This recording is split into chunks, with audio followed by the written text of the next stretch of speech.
Begitu mudahnya Allah Subhanahu wa Ta'ala mengangkat dan menjatuhkan derajat hambanya sekejap mata.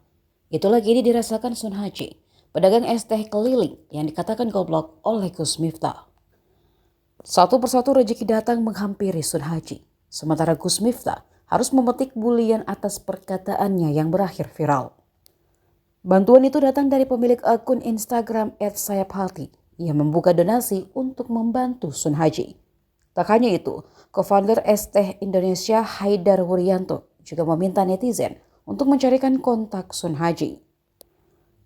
Di akun Instagram @magelang_raya, Sun Haji didatangi beberapa orang yang ingin membantu.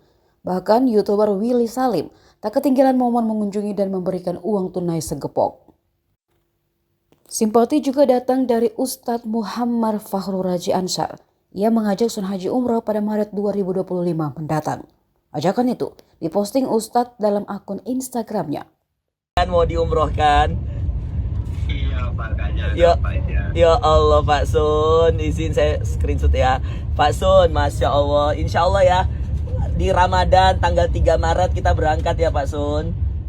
Download Tribun X sekarang, menghadirkan lokal menjadi Indonesia.